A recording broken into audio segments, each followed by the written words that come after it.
The danger may be over, but a string of bombings have rattled Austin's belief in itself as a laid-back oasis, as it now confronts the sort of stomach-churning headlines usually associated with bigger American cities.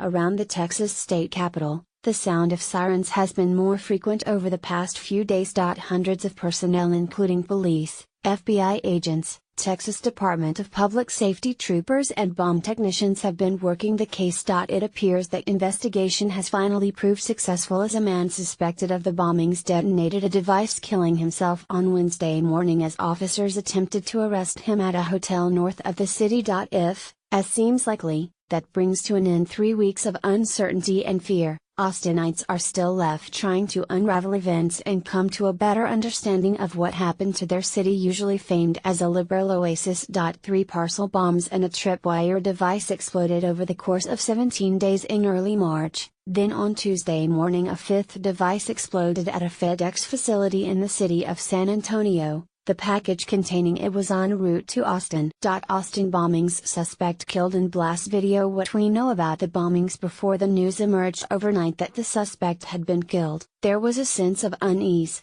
I drive down the street where the tripwire one exploded, so to have something like that 5 minutes from my house is a shock, says 31-year-old Jesse O'Brien. You hear about this type of thing with other cities, not Austin, says Brittany Parsons, sitting opposite Mr. O'Brien at Cafe Medici in West Austin. We're only known for music festivals and people drinking.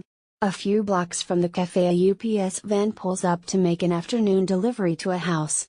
It's on my mind, obviously, the driver says, adding he can't give his name as management have been talking to press. I'm not that worried about myself, but I don't want to be the one to deliver one of these packages to a family with children and have to live with that. Meanwhile, at the neighborhood's fire station number 4, 2 firemen lift weights in the gym.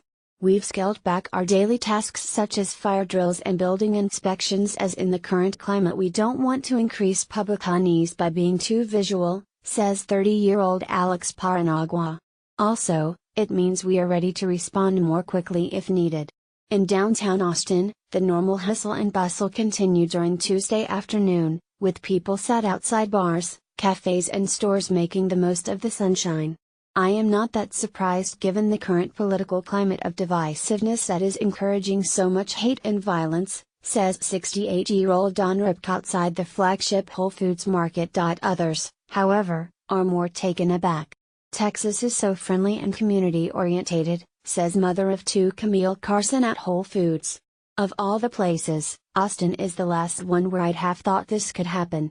Before the tripwire device in southwest Austin that injured 2 white men, the first 3 bombs targeted African American households on the city's less affluent east side that historically has housed Black and Latino residents.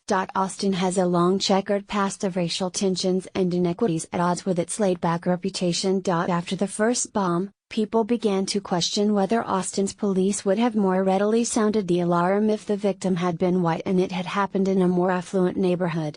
When does a story pick up steam and why? Is it simply because of the volume or because the problem left East Austin, and threatened the rest of the city, says Kevin Foster, a professor in the African and African Diaspora Studies Department at the University of Texas at Austin, and who is involved in community programs on the East Side.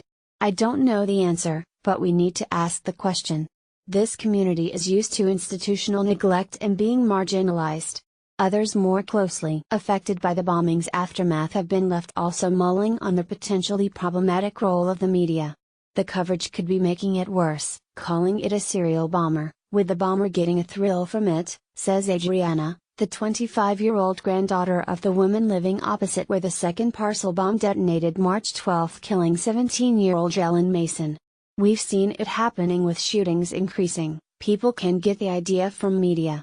Police say they still don't know the overall motive of the individual who blew himself up this morning, and are looking into whether he had any accomplices. They have also warned that people in Austin need to stay vigilant as they don't know how the suspect has spent the previous 24 hours. I've been getting lots of messages from friends in other states checking in with me, says 37-year-old Blair Waganon, walking her dog in East Austin. Unfortunately, I'm not shocked by what's happened given the